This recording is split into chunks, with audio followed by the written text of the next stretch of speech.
বদরের প্রান্তরে নবীজির কাছে অনুমতি চেয়েছিলেন 14 বছর বয়সী একজন সাহাবী, নাম হল রাফি ইবনে খাদিজ রাদিয়াল্লাহু তাআলা আনহু। নবীজি অনুমতি দেন নাই অল্প বয়স হওয়ার কারণে।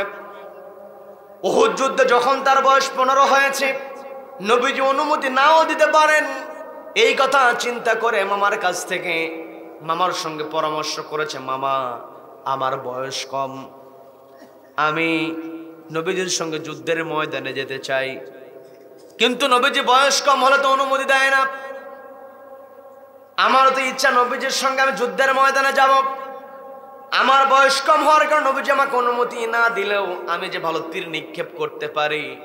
মামা আপনি তো জানেন? বলে হ্যাঁ জানি। তাহলে আপনি একটু নবীজির কাছে সুপারিশ করবেন, আমার বয়স কম কিন্তু আমি বড় মানুষের চাইতে ভালো তীর নিক্ষেপ করতে পারি। অল্প বয়স হওয়ার কারণে নবীজি আমাকে অনুমতি না দিলেও আপনি যদি তীরন্দাজ হিসেবে নবীজির কাছে আমার পরিচয় তুলে ধরেন, নবীজি আমাকে যুদ্ধের ময়দানে যাওয়ার অনুমতি দিবেন। বলেন না সুবহানাল্লাহ। আল্লাহ বলছেন, ইয়া আইয়ুহাল্লাযীনা আমানু হাল আদুল্লুকুম আলা তিজারাতিন তুনজিকুম মিন আযাবিন আলীম তু'মিনুনা বিল্লাহি ওয়া রাসূলিহি ওয়া তুজাহিদুনা ফি সাবিলিল্লাহি বিআমওয়ালিকুম ওয়া আনফুসিকুম যালিকুম খায়রুল লাকুম ইন কুনতুম তা'লামুন। আল্লাহ বলছেন, তুজাহিদুনা ফি সাবিলিল্লাহি বিআমওয়ালিকুম ওয়া আনফুসিকুম, আল্লাহ রাস্তায় সংগ্রাম করতে হবে জান এবং মাল দিয়ে। কি কথা বলেন? আমি বানিয়ে বলছি না, কোট করে নিয়ে যেতে পারেন। 61 নম্বর সূরা আয়াত নাম্বার 11। আমি আপনি সহজ সহজ বেছে বেছে পালন করার চেষ্টা করি। মনে করি পৃথিবীতে যদি অন্যায়ের বিরুদ্ধে দাঁড়িয়ে যাই তাহলে বিপদের সম্মুখীন হতে হবে, কষ্ট হবে। দুনিয়ার কষ্টকে যারা ভয় করে সে কখনো প্রকৃত মুমিন হতে পারে না। ভরসা করতে হবে কার উপরে? সবাইকে বলতে ভরসা করতে হবে কার উপরে? নবীজির সাহাবী মামার কাছে গিয়ে বলছেন, মামা আপনি আমার বাবা নবীজির কাছে সুপারিশ করবেন, অল্প বয়স হলে নবীজি আমাকে অনুমতি দিবেন। নবীজি একটা পর্যায়ে মামা যখন সুপারিশ করলেন, অনেক লম্বা ঘটনা, শুধু বোঝানোর জন্য বলছি। বিরক্ত হচ্ছেন নাকি? বিরক্ত হচ্ছেন নাকি? বন্ধুগণ, নবীজির কাছে যখন মামা ভাগিনা দুইজনে গিয়েছেন, নবীজি যখন দেখলেন আমার সাহাবী বয়স কম কিন্তু যুদ্ধে যাওয়ার আকাঙ্ক্ষা তার প্রবল, সবাই পড়ুন আউযু বিল্লাহি মিনাশ শাইতানির রাজীম।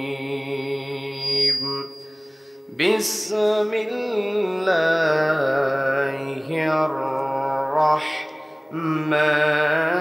রাহমানির রাহিম।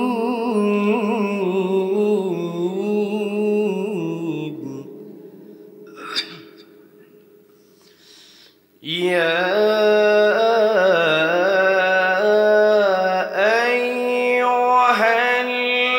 আইয়ুহাল্লাযীনা আমানু তাকুল্লাহ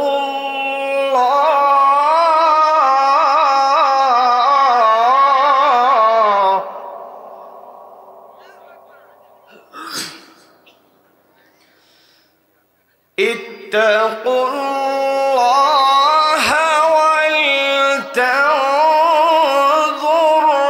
নাফসুম মা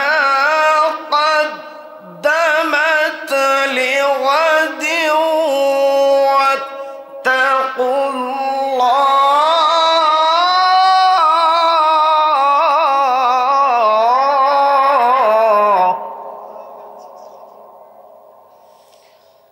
إن الله خبير بما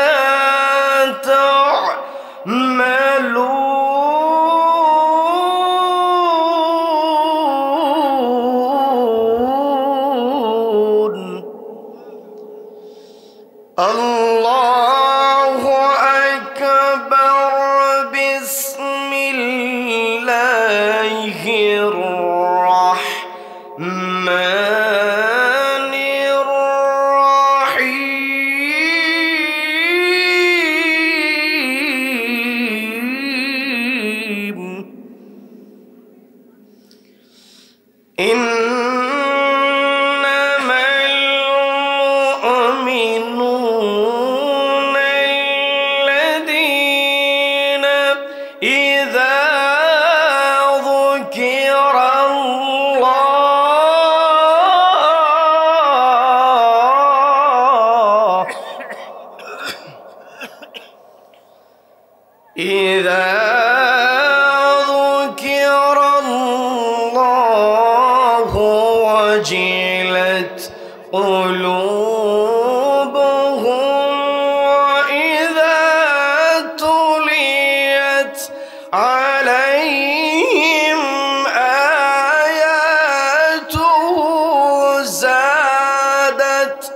إيمانا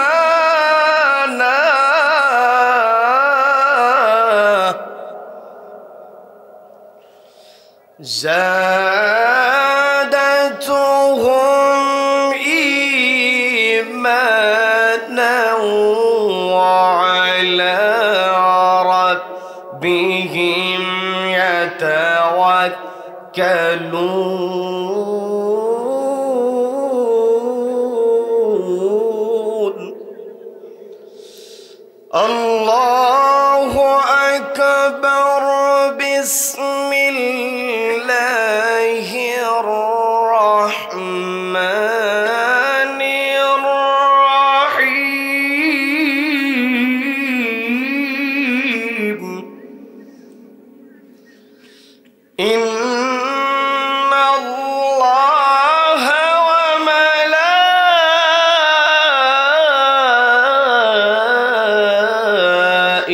وملائكته يصلون على النبي يا أيها الذين آمنوا صلوا عليه وسلموا تسليما اللهم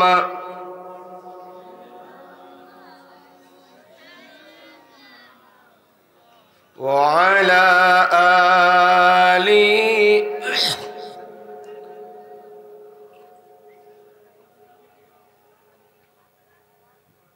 আমি কোরআনের সুর মাঝে শুনেছি যে নাম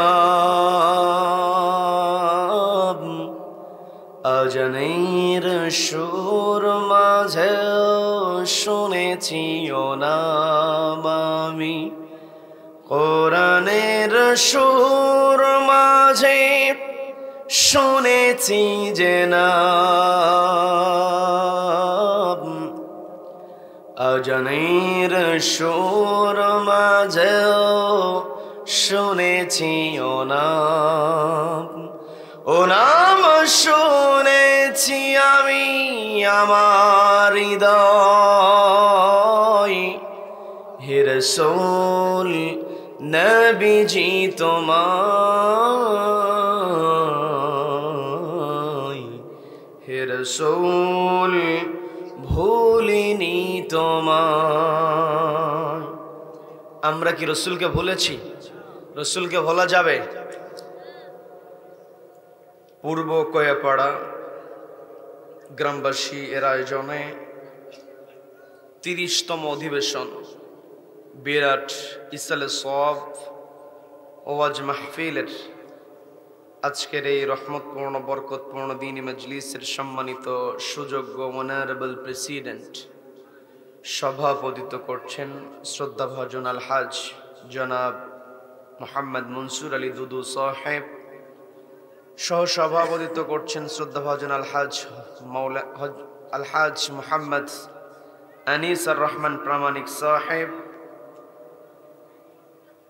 সার্বিক তত্ত্বাবধানে রয়েছেন জনাব মকসুদ আলী সরদার সাহেব। আমার পূর্বে কথা বলেছেন বিশিষ্ট আলেমে দ্বীন, উদীয়মান তরুণ আলোচক, বিশিষ্ট ইসলামী চিন্তাবিদ হাফেজ মাওলানা মিনহাজুল আবেদিন আল হাবিবি সাহেব। কথা বলেছেন শ্রদ্ধাভাজন আলেমে দ্বীন, ইসলামী চিন্তাবিদ আলহাজ মাওলানা মোহাম্মদ ফরেজ আলী ফয়েজি সাহেব সহ আমন্ত্রিত উলামায়ে কেরাম। উপস্থিত রয়েছেন গণ্যমান্য ব্যক্তিবর্গ, বিশেষ করে আমার সামনে বসে আছেন অত্র এলাকার পার্শ্ববর্তী এলাকা হতে আগত কোরআন প্রেমিক, নবী প্রেমিক, তাওহীদ জনতা। পর্দার অন্তরাল থেকে শুনছেন আমার অত্যন্ত শ্রদ্ধেয় মা এবং বোনেরা।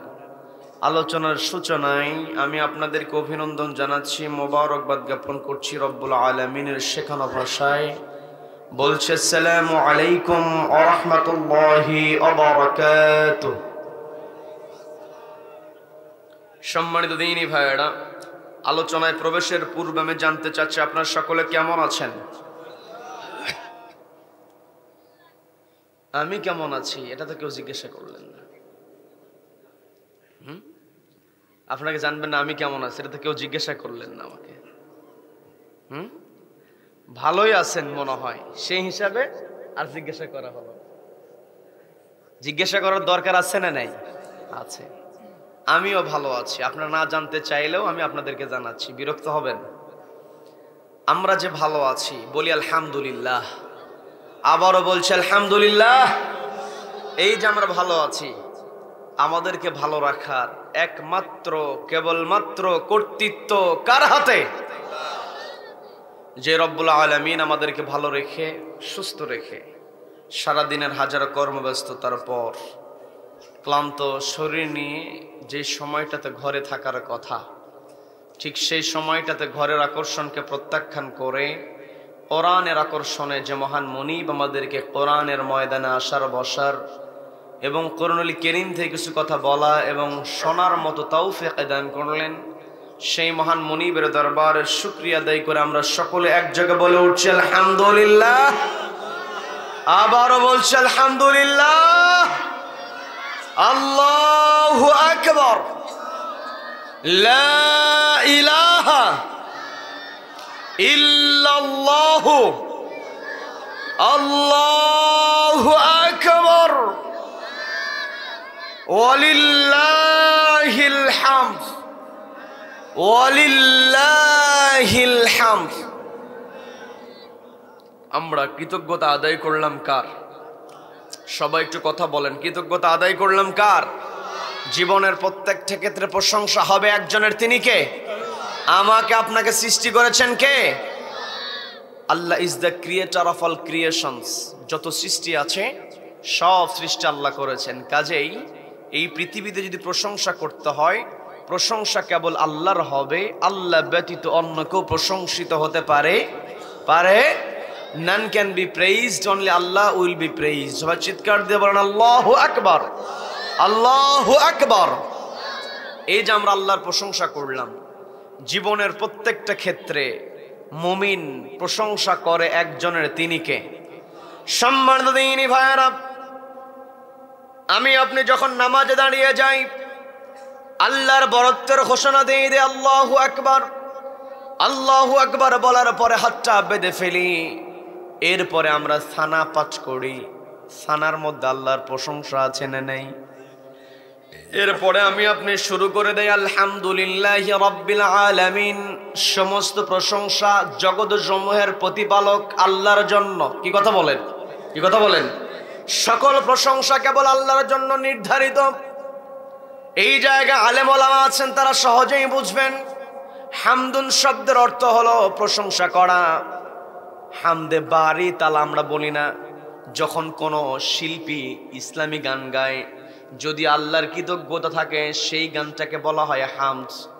যেই ইসলামী সঙ্গীতের মধ্যে নবীজির জীবনী নিয়ে কথা থাকে, সেটাকে বলা হয় নাতে রসুল। কি কথা বলেন?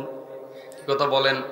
এই যে হামদুন শব্দের সঙ্গে আমরা পরিচিত, হামদুন শব্দের অর্থ হলো প্রশংসা করা। আল্লাহ তো বলতে পারতেন হামদুলিল্লাহি রাব্বিল আলামিন। হামদুলিল্লাহি রাব্বিল আলামিন, প্রশংসা কেবল আল্লাহর জন্য, জগৎ সমূহের প্রতিপালক। কিন্তু আল্লাহ শুধু হামদু বলেন নাই, আল্লাহ বললেন আলহামদু। সামনে আলিফ লাম আল্লাহ যুক্ত করেছেন। এই যে আলিফ লাম যুক্ত করা হয়েছে, এর কারণ আছে না নাই? সবাইকে বলতে হবে কারণ আছে না নাই? এই যে আলিফ লাম যুক্ত করা হয়েছে, আরবি ব্যাকরণে, আরবি কাওয়াইদ, আরবিক গ্রামার যেটাকে বলা হয়, ইংরেজিতে যারা পারদর্শী দেখবেন, ইংরেজিদের জানা আছে, ইংরেজিতে কোনো কিছুকে নির্দিষ্ট করতে হলে দা বা শব্দ ব্যবহার করা হয়। দ্য ক্যাপিটাল বলা হয়, দা মানে নির্দিষ্ট করে দেওয়া হয়। দা শব্দ যেমন ইংরেজি গ্রামারে নির্দিষ্ট করার জন্য ব্যবহার করা হয়, ঠিক তেমনই আরবি গ্রামারে কোনো কিছুকে নির্দিষ্ট করতে হলে আলিফ লাম ব্যবহার করা হয়। আল্লাহ রাব্বুল আলামিন হামদুন শব্দের পূর্বে আলিফ লাম নির্দিষ্ট করে আল্লাহ বুঝিয়ে দিলেন, যত প্রশংসা আছে সমস্ত প্রশংসা কেবল নির্দিষ্ট একজনের জন্য, তিনি কে? যেই রব্বুল আলামিন আমাকে আপনাকে পৃথিবীতে পাঠিয়েছেন। এই পৃথিবীতে আমার আপনার চলার জন্য যা যা দরকার সবকিছু আল্লাহ মিটিয়ে দিয়েছেন। বলেন না সুবহানাল্লাহ। আমি আপনি এই পৃথিবীতে কেবলমাত্র আল্লাহকে ভয় করতে হবে। আল্লাহকে ছাড়া অন্য কাউকে ভয় করা যাবে নাকি? সবাই একটু কথা বলেন, আল্লাহকে ছাড়া অন্য কাউকে ভয় করা যাবে নাকি? আল্লাহ তো জগৎসমূহের প্রতিপালক। এই জায়গায় বলা হয়েছে রব্বিল আলামিন, জগৎসমূহের প্রতিপালক। তার মানে এই পৃথিবী ছাড়া আর বহু জগৎ আছে, সমস্ত জগৎকে নিয়ন্ত্রণ করেন একজন, তিনি কে? সবাইকে বলতে হবে তিনি কে? আমি আপনি আল্লাহকে ভয় করতে হলে আল্লাহর ব্যাপারে একটা ধারণা আমাদের থাকা দরকার। আল্লাহ কত দয়া আমাদের উপরে করেছেন। এই পৃথিবীতে চলতে গেলে শয়তানের ধোঁকা, শয়তানের ওয়াসওয়াসা আছে না নেই? আছে না নাই? শয়তান মানুষকে ধ্বংস করতে চায় হিংসা দিয়ে আর অহংকার দিয়ে, বড়ত্ব দিয়ে। হিংসা মানে ও কতটুকু ওর চায় আমি বড়, আমার যা আছে সবকিছু শ্রেষ্ঠ, নিজেকে শ্রেষ্ঠ মনে করা, এটা শয়তানের খাসলত। কি কথা বলেন? এই পৃথিবীতে একমাত্র অহংকার করবি, একমাত্র অহংকার হলো, একমাত্র অহংকার কলার মালিকানা একজনের কাছে, তিনি কে? সকলকে বলতে হবে তিনি কে? অহংকার করার আমার আপনার কিছুই নাই। আমি আপনি যে আল্লাহর প্রশংসা করি, আলহামদুলিল্লাহি রাব্বিল আলামিন, সমস্ত প্রশংসা জগৎসমূহের প্রতিপালক আল্লাহর জন্য। আল্লাহ যে বিশাল জগৎগুলো নিয়ন্ত্রণ করেন, আল্লাহর গোটা সৃষ্টির দিকে তাকালে আমি আপনি আমার আপনার অস্তিত্বই খুঁজে পাবো না। অহংকার করার কি আছে? আমি আপনি অহংকার মুক্ত জীবন যাপন যদি করতে পারি তবে আমার আপনার ভিতরে আল্লাহর ভয় আছে, এটা বলতে পারবো। কিন্তু মনের মধ্যে যদি অহংকার থাকে, নিজের মধ্যে যদি তাকাব্বুরি থাকে, তাহলে যতই বলুক আল্লাহকে ভয় করি, আল্লাহকে যেই ব্যক্তি ভয় করবো কখনো তাকাব্বুরির মধ্যে থাকতে পারে না। কথা বলেন। আমি আপনি তাকাব্বুরি করব কিসের? আমার আপনার অস্তিত্ব, আল্লাহর যত সৃষ্টি আছে, যত জগৎ আছে, এই জগতের সঙ্গে যদি আমাকে আপনাকে একটু তুলনা করা হয়, আমি আপনি আমার আপনার অস্তিত্বই খুঁজে পাবো না। প্রশংসা আমি আপনি আল্লাহর করব। আমি আপনি আল্লাহর প্রশংসা যে করি, আমি আপনি বলে থাকি রাব্বিল আলামিন, আল্লাহ যে কত জগৎ নিয়ন্ত্রণ করেন, একটু বোঝানোর জন্য বলি। আমি আপনি পৃথিবীতে বসবাস করছি, এই পৃথিবীতে আমি আপনি বসবাস করছি। আমার আপনার যে অহংকার মুক্ত জীবন যাপন করতে হবে, এই কথাগুলো একটু বোঝার চেষ্টা করেন। আমি আপনি অহংকার মুক্ত জীবন যাপন করব যখন নিজেকে আমি আপনি ছোট মনে করতে পারবো। নিজেকে ছোট মনে করতে হবে আর একমাত্র বড় মনে করতে হবে একজনকে, তিনি কে? সবাইকে বলতে হবে তিনি কে? এই যে আপনারা পূর্ব কয়াপাড়া গ্রামবাসী, আপনাদের বোঝানোর জন্য আমি বলি, এই যে গ্রামে আমি আপনি বসবাস করছি, এই গ্রামের তুলনায় ইউনিয়ন বড়, ইউনিয়নের তুলনায় উপজেলা বড়, উপজেলার তুলনায় জেলা বড়, জেলার তুলনায় দেশটা বড়। এখন আমার আপনার দেশ যত বড়ই আমি আপনি মনে করি না কেন, পৃথিবীর মানচিত্র যখন আমি আপনি দেখি, ওই মানচিত্রের মধ্যে আমাদের দেশটাকে দেখা যায় একেবারে ছোট্ট একটা দেশ। কি কথা বলেন? আমার কথা বুঝতে কষ্ট হচ্ছে আপনাদের? মানচিত্রের মধ্যে আমরা লক্ষ্য করি আমাদের দেশটা একেবারে ছোট্ট একটা দেশ। গোটা পৃথিবীর তুলনায় আমাদের দেশ একেবারেই ছোট। আবার এই যে পৃথিবী, এই পৃথিবীতে আলো আসে সূর্য থেকে, সূর্য থেকে আমরা শক্তি যেগুলো পাই, সূর্য যদি না থাকে, সূর্য যদি না ওঠে, সূর্য যদি উদিত না হয়, সূর্যের আলো যদি আমরা না পাই, আমরা বাঁচতে পারবো না। কি কথা বলেন? সূর্যের আলো ছাড়া কোনো আবাদ আমি আপনি করতে পারবো না। গাছপালা সব শক্তি সংগ্রহ করে সূর্যের মাধ্যমে। এখন এই সূর্যের সঙ্গে যদি আমি আপনি পৃথিবীর তুলনা করি, বিজ্ঞানীরা যে তথ্য দিয়েছে, সূর্যের আকৃতি এত বড়, 13 লক্ষ পৃথিবীকে যদি সূর্যের গায়ে সেট করা হয়, তারপরও জায়গা ফাঁকা থেকে যায়। বলেন আল্লাহু আকবার। তার মানে পৃথিবীর তুলনায় সূর্য 13 লক্ষ গুণ বড়। এখন বিজ্ঞানীরা সূর্যের ব্যাপারে যে তথ্য দিয়েছে, অসংখ্য অগণিত নক্ষত্র মিলে তৈরি হয় গ্যালাক্সি। সূর্য যেই গ্যালাক্সির অধীনে আছে, সেই গ্যালাক্সিকে বলা হয় মিল্কি ওয়ে গ্যালাক্সি। এই মিল্কীয় গ্যালাক্সির মধ্যে সূর্যের অবস্থানটা হলো যতগুলো গ্যালাক্সির মধ্যে যতগুলো নক্ষত্র আছে ওই সমস্ত নক্ষত্রগুলোর মধ্যে সূর্য ছোট্ট একটা নক্ষত্র। বলেন আল্লাহু আকবার। পৃথিবীর তুলনায় সূর্য 13 লক্ষ গুণ বড়। আবার গ্যালাক্সির কাছে গেলে সূর্য একেবারে ছোট। কি কথা বলেন? এই সূর্যের সঙ্গে আমি আপনি যদি বাংলাদেশকে তুলনা করি খুঁজেই পাওয়া যাবে না। কি কথা বলেন? সূর্যের তুলনায় পৃথিবী একেবারে ছোট, ওই পৃথিবীর তুলনায় বাংলাদেশ ছোট। তাহলে এই বাংলাদেশকে যদি ওই গ্যালাক্সির সঙ্গে সূর্যের সঙ্গে তুলনা করা হয়, বাংলাদেশের অস্তিত্ব খুঁজে পাওয়া কঠিন। সেইখানে আমি আপনি যত বড় টাকার মালিক হই না কেন, যত বড় চেয়ারে আমি আপনি বসি না কেন, ক্ষমতা দেখানোর কোনো উপায় নাই। সকল ক্ষমতার উৎস একজন, তিনি কে? সকলকে বলতে হবে তিনি কে। রব্বুল আলামিন সুন্দর করে বলছেন, ইউসাব্বিহু লিল্লাহি মা ফিস সামাওয়াতি ওয়া মা ফিল আরদি লাহুল মুলকু ওয়া লাহুল হামদু ওয়া হুয়া আলা কুল্লি শাইইন কাদির।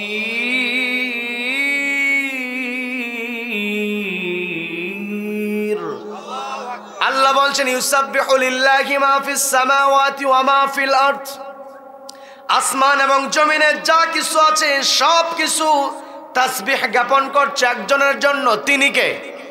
সবাইকে বলতে হবে তিনি কে।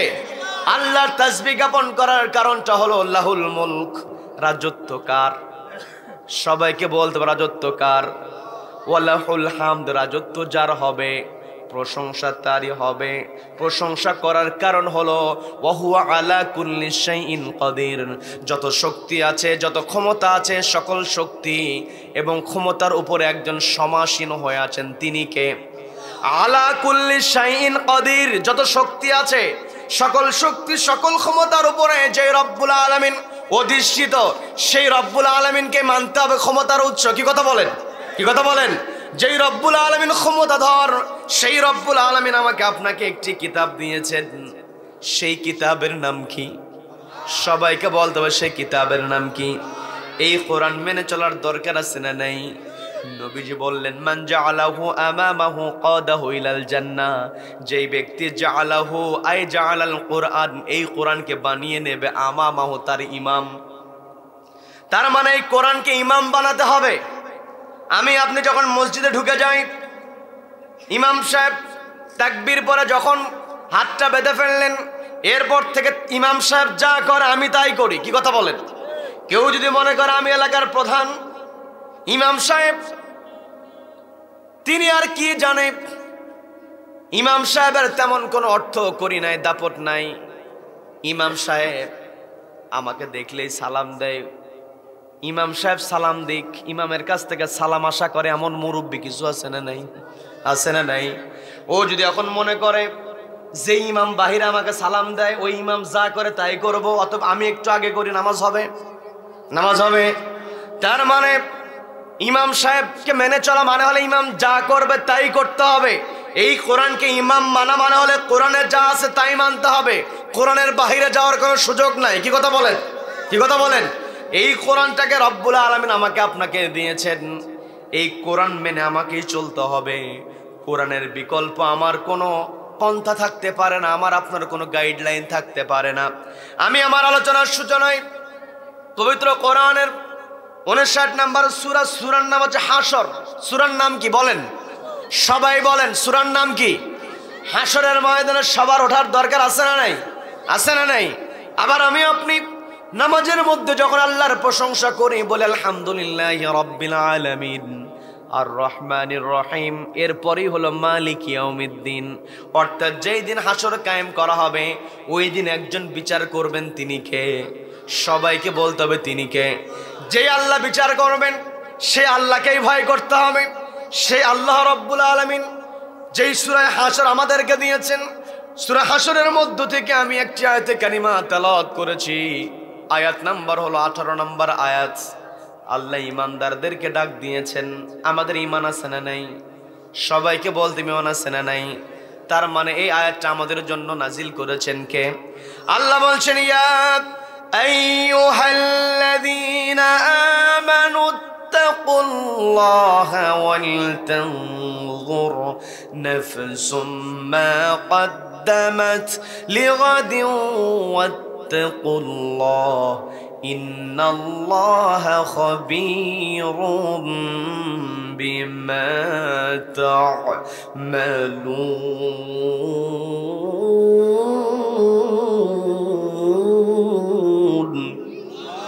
আল্লাহ বলছেন ইয়া আইয়ুহাল্লাযীনা আমানু, ওহে যারা ঈমান আনয়ন করেছো, সবাইকে আল্লাহ ডাক দেন নাই। আল্লাহ বলছেন ও ইউ হু হ্যাভ বিলিভড, তোমাদের মধ্যে যারা বিশ্বাস স্থাপন করেছো। কার উপরে? সবাইকে বলতে হবে কার উপরে? আল্লাহর প্রতি আমাদের বিশ্বাস আছে, শুধু মুখে বললেই হবে না। বিশ্বাসীদের যেমন বৈশিষ্ট্য থাকা দরকার, ওই বৈশিষ্ট্য আমাদের ভিতরে আনতে হবে। কি কথা বলেন? মুখে ঈমান আছে, মুখে বললাম ঈমান আছে, কিন্তু কোরআনের মধ্যে যে নীতি আছে সেই নীতি মানলাম না, সেই ঈমানের কোনো মূল্য আছে নাকি? এই কোরআনটাকে আমাদের জন্য নীতির কিতাব হিসাবে নাজিল করেছেন কে?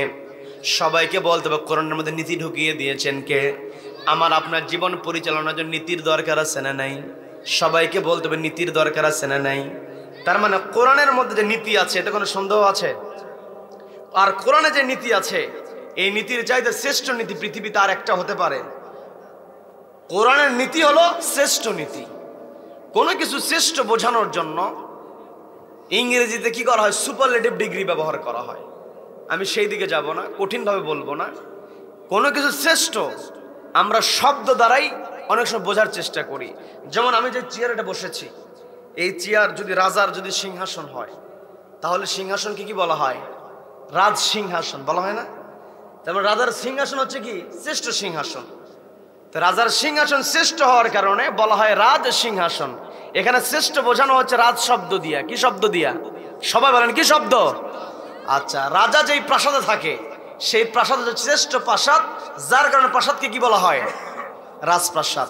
আর রাজপ্রাসাদ যারা তৈরি করে তাদেরকে বলা হয় কি? মিস্ত্রি।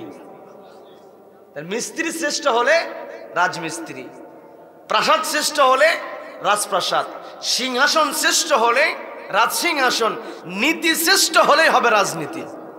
কি কথা বলেন? তার মানে কোরআনের যে নীতি আছে, এই নীতির চাইতে শ্রেষ্ঠ নীতি একটাও হতে পারে না।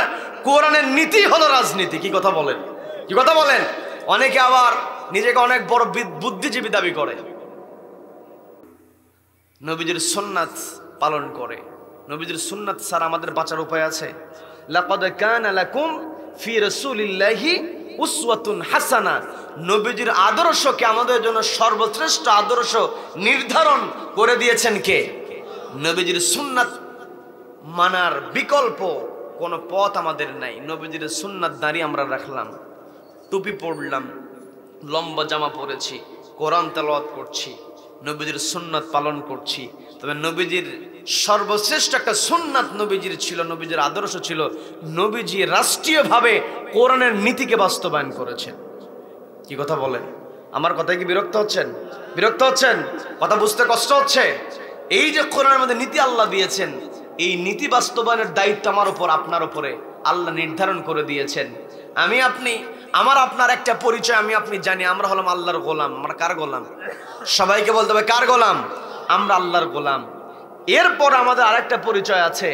ফেরেশতাদেরকে আল্লাহ ডাক দিয়ে বলছেন, আমার ফেরেশতারা, ইন্নী জাইলুম ফিল আরদি খলিফা, পৃথিবীতে আমি আমার প্রতিনিধি প্রেরণ করব। খলিফা শব্দ ব্যবহার করা হয়েছে। তার মানে ফেরেশতাদেরকে আল্লাহ আমাদের যে পরিচয় তুলে ধরেছেন, সেই পরিচয়টা করিয়ে দেওয়া হয়েছে, আমরা হলাম আল্লাহর খলিফা। এখন আল্লাহ যে আমাকে আপনাকে খলিফা নির্ধারণ করে দিলেন, খলিফার দায়িত্ব আছে না নাই? সবাইকে বলতে পারছে না নাই?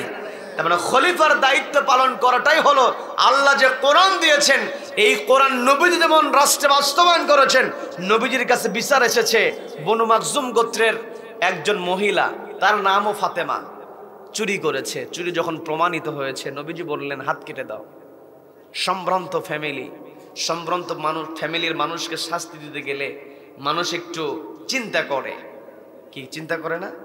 যে বড় লোক মানুষ, প্রভাবশালী মানুষ, তাকে শাস্তি দেওয়া যায়, একটু যদি কনসিডার করা যেত। নবীজির কাছে এসে সুপারিশ করা হলো, ইয়া রাসূলুল্লাহ, ইয়া হাবিবাল্লাহ, সম্ভ্রান্ত পরিবারের মেয়ে, আপনি যদি একটু অনুমতি দিতেন, শাস্তিটা যদি একটু খাটো করা যেত, লঘু করা যেত, আপনি বিকল্প কোনো জরিমানা হোক, যেভাবেই হোক আপনি যদি চাইতেন, আমরা সেভাবে বাস্তবায়ন করতাম। নবীজি বললেন যে আমার কাছে বিচার নিয়ে এসেছো বনু মাখজুম গোত্রের ফাতেমা, ওই ফাতেমা যদি বনু মাখজুম গোত্রের ফাতেমা না হয়ে আমার মেয়ে ফাতেমা হতো, আমি তবুও চুরির দায়ে তার হাতটা কেটে দিতাম। বলেন আল্লাহু আকবার। তা আমার দেশে চুরি আছে না নাই? বলেন, কম না বেশি? চোর বেশি না মানুষ বেশি? হ্যাঁ, ভালো করে বলেন, চোর বেশি না মানুষ বেশি? বা আসলে কয়েন কি বন্ধ আছে সবগুলো? আমার তো মনে হচ্ছে না। আচ্ছা, তাহলে চোর বেশি না মানুষ বেশি? বলেন, মানুষ বেশি। হ্যাঁ, মানুষ বেশি, তবে চোরকে দেখে ভয় পাওয়া মানুষ বেশি। ঠিক আছে না? চোরের বিরুদ্ধে কথা বলার সাহস নাই তো। চোরকে মানুষ বেশি, চোরকে দেখে ভয় করে। এখন অনেকে বলতে পারে হুজুর আমি তো ভয় করি না। ভয় করেন না, আমি আপনাকে বুঝাইয়া দিচ্ছি। তবে অবশ্য সব চোর, কিছু কিছু চোরকে দেখে সাহস বেড়ে যায়।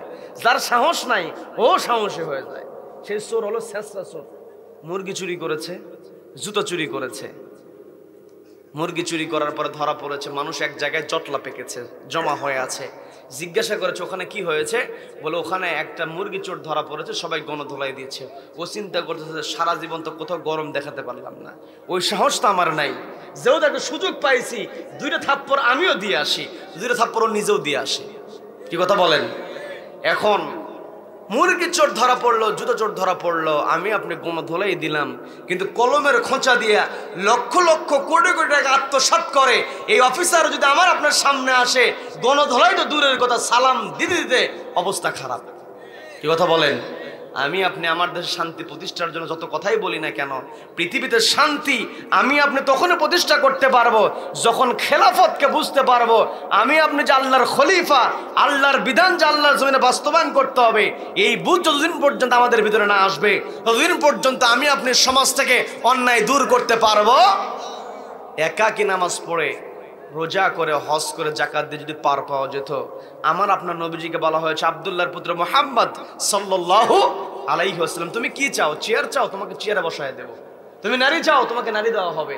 তুমি যদি বাড়ি চাও, তোমাকে বাড়ি দেওয়া হবে। তবে শর্ত হলো তুমি একাকী ইবাদত করবা, আমাদের বিরুদ্ধে কোনো কথা বলবা না। নবীজি বলেছেন আমার এক হাতে সূর্য আর এক হাতে চন্দ্র, আমি সেগুলোকে প্রত্যাখ্যান করব। আমার যে দায়িত্ব, লা ইলাহা ইল্লাল্লাহ, আল্লাহ ছাড়া কোনো ইলাহা নাই, আল্লাহর বিধান ছাড়া কোনো বিধান চলতে পারে না, এই দাওয়াত আমি অবশ্যই দিব। এটাই হলো ঈমান। কি কথা বলেন? কি কথা বলেন? এই যে কোরআনের মধ্যে নীতিটা আছে, আমরা তো আমার দেশে চুরি বন্ধ করার জন্য দুর্নীতি দমন কমিশন, দুদক আছে না নাই? আছে না নাই? আছে, কিন্তু দুর্নীতি বন্ধ হয় না। দুর্নীতি বন্ধ হবে। একটা অফিসার চুরি করে যদি ধরা পড়ে যায়, আল্লাহ বলেন আস-সারিকু আস-সারিকাতু ফাকতু আইদিয়াহুমা, চোর চুরি করেছে, অপরাধ প্রমাণিত হয়েছে, নারী হোক পুরুষ হোক, উভয়ের হাতটা কেটে দাও। একটা অফিসার, যে অফিসার কলমের খোঁচা দিয়া লক্ষ লক্ষ কোটি কোটি টাকা আত্মসাৎ করে, একটা অফিসারের হাত যদি কেটে দেওয়া হতো, দেশের বাকি অফিসারগুলো এমনিতে সোজা হয়ে যেত। মোড়ে মোড়ে চাঁদাবাজি আছে না নাই? আছে না নাই? আপনাদের এলাকা থেকে সবজি বিক্রি হয়, যেই লাউ বিক্রি হয় 20 টাকায়, ওই লাউ ঢাকায় গেলে হয়ে যায় 80 টাকা। কি কথা বলেন? এই 80 টাকা হওয়ার কারণ হলো মোড়ে মোড়ে চাঁদাবাজি আছে না নাই? সবাইকে কথা বলতে হবে, আছে না নাই? যারা চাঁদাবাজি করবে তারা হচ্ছে সবচাইতে বড় ফাসাদ তৈরিকারী, বিশৃঙ্খলা তৈরিকারী, মানুষের উপরে জুলুমকারী। যারা পৃথিবীতে ফাসাদ তৈরি করবে, ওই ফাসাদকারী যারা হবে, সন্ত্রাসী যারা হবে, ডাকাত যারা হবে, তাদেরকে কি দিয়ে শাস্তি দিতে হবে? কোরআনকে প্রশ্ন করলে কোরআন জবাব দিতে পারে কি পারে না? কোরআন স্পষ্ট বলছে যারা সন্ত্রাসী করবে, চাঁদাবাজি করবে, তাদের এক হাত এক পা বিপরীত ভাবে কেটে দাও। আমার দেশের একটা চাঁদাবাজের হাত পা যদি ওই বাইতুল মোকাররমের সামনে অথবা সুপ্রিম কোর্টের সামনে একটা চাঁদাবাজের হাত পা যদি কেটে দেওয়া হতো, দেশের বাকি চাঁদাবাজগুলো এমনিতে আল্লাহ আল্লাহ হয়ে যেত।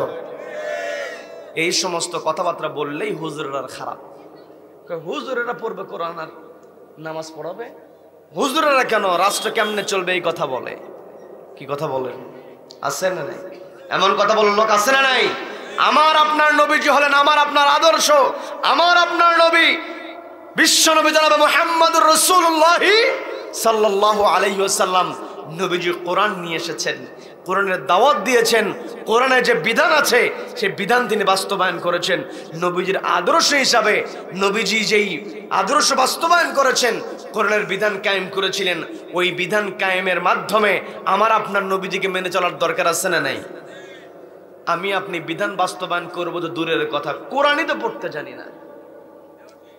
সন্তানকে এত এত বই কিনে দেয়, হাজার হাজার লক্ষ লক্ষ টাকার বই পুস্তক কিনে দেওয়া হয়। আমার কথায় বিরক্ত হচ্ছেন? বিরক্ত হচ্ছেন? সন্তান কোথায় ভর্তি করালে ভালো ইংরেজি শিখবে?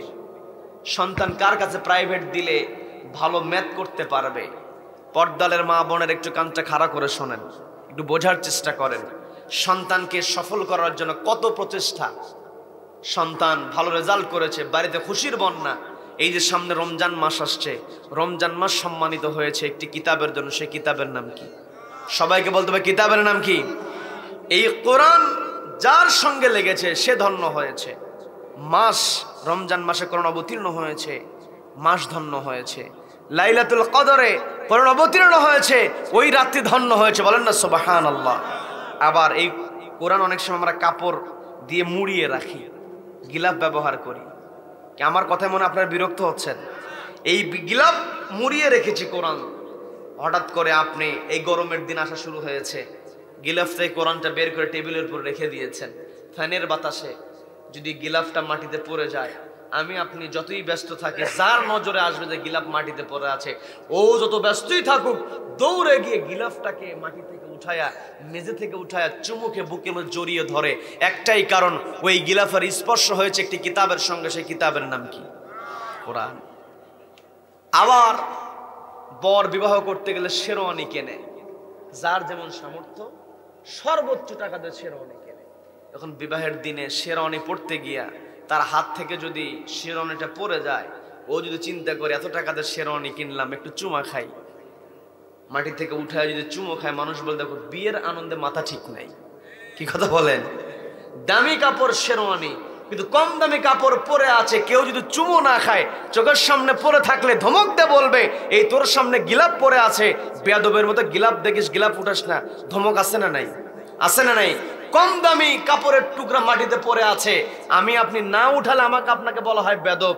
আর বেশি দামি কাপড় চুমু খাইলে বলা হয় পাগল। একটাই কারণ, ওইটা দামি হতে পারে কিন্তু কোরআনের সংস্পর্শ নাই, আর কম দামি হতে পারে, কোরআনের সংস্পর্শ হওয়ার কারণে আল্লাহ মর্যাদাবান বানিয়ে দিয়েছেন। বলেন আল্লাহু আকবার।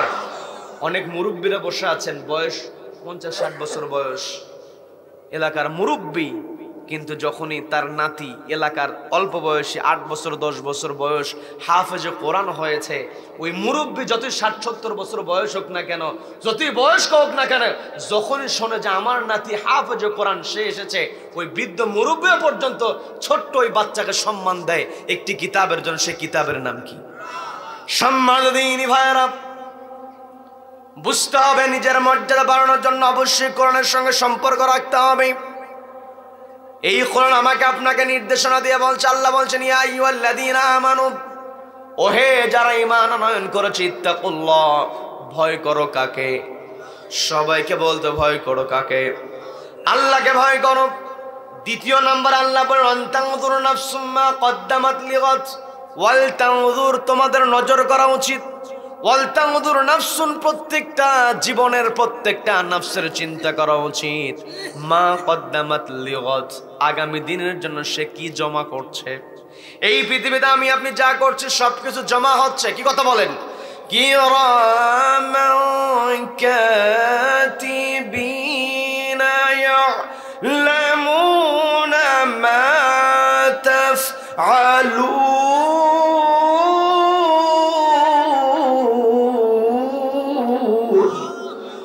আল্লাহ বলছেন কিরামান কাতিবিন, সম্মানিত লেখকদ্বয়, তারা লিপিবদ্ধ করছে।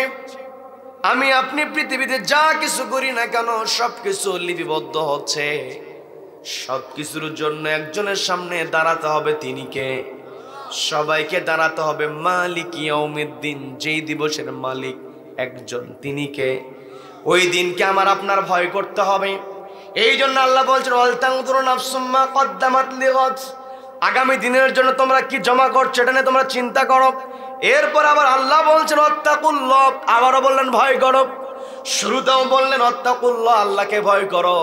মাঝখানে বললেন কি জমা করছো এটা নিয়ে চিন্তা করো। আবারও বলেন ওয়াত্তাকুল্লাহ। এই পৃথিবীতে আমি আপনি আল্লাহকে যত বেশি ভয় করব, আমার আপনার মর্যাদা তত বেশি বৃদ্ধি পাবে। কি কথা বলেন?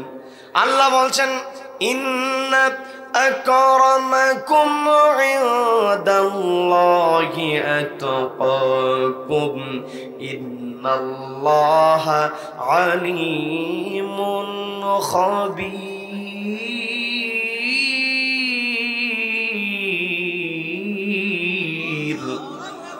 আল্লাহ বলছেন ইন্না আকরামাকুম ইনদাল্লাহ, তোমাদের মধ্যে তারা আমার কাছে সম্মানিত। আতকাকুম, যারা তাকওয়া যত বেশি, আল্লাহ ভীতি যত বেশি। যত বড় এই চেয়ারে আমি আপনি বসি না কেন, যত বড় টাকাওয়ালা আমি আপনি হই না কেন, এই টাকা পয়সা প্রভাব প্রতিপত্তি আমাকে কখনো রক্ষা করতে পারবে না। আমাকে রক্ষা করতে পারবে কেবল একজনের ভয়। তিনি কে? সবাইকে বলতে হবে তিনি কে? সেই রব্বুল আলামিন ইমানদার বান্দাদেরকে ডাক দিয়ে বলছেন ইয়া আইয়ুহাল্লাযীনা আমানু, আমি আপনি যদি নিজেকে ইমানদার দাবি করি, ইমানদার বান্দার বৈশিষ্ট্য আমার আপনার ভিতরে থাকার দরকার আছে না নাই? সবাই একটু কথা বলেন, থাকার দরকার আছে না নাই? আমি আমার আলোচনার সূচনায় আরেকটা সূরা থেকে তেলাওয়াত করেছি, সূরা আনফাল ৮ নম্বর সূরা ২ নম্বর আয়াতে রব্বুল আলামিন ইমানদার বান্দার ৩টা বৈশিষ্ট্য তুলে ধরেছেন। সবাইকে বলতে হবে কয়টা বৈশিষ্ট্য? সবাই বলেন কয়টা বৈশিষ্ট্য? আল্লাহ বলছেন ইন্নামাল মুমিনুনা আল্লাযীনা ইযা যুকিরাল্লাহু ওয়াজিলাত কুলুবুহুম ওয়া ইযা তুলিয়াত আলাইহিম আয়াতুহু যাদাতুহুম ঈমানাও ওয়া আলা রাব্বিহিম ইয়াতাওয়াক্কালুন।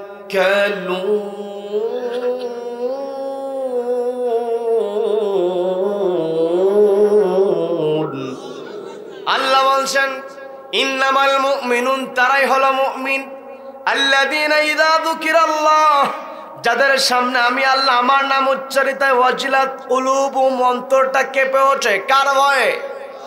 সবাইকে বলতে হবে কার ভয়ে? ১ নম্বর বৈশিষ্ট্য হলো অন্তরে আল্লাহর ভয় থাকতে হবে। ২য় নম্বর বৈশিষ্ট্য আল্লাহ বলছেন ওয়াইদা তুলিয়াত আলাইহিম আয়াতুহু যাদাতুহুম ঈমানা, ঈমানদার বান্দার সামনে যখন কোরআন থেকে তেলাওয়াত করা হয়, যাদাতুহুম ঈমানা, ঈমানটা বেড়ে যায়। বলেন না সুবহানাল্লাহ? বলেন সুবহানাল্লাহ। আমার আপনার ঈমান বৃদ্ধি পাক, এটা আমরা চাই কি চাই না? পর্দালের মা বোনেরা কানটা একটু খাড়া করে শোনেন।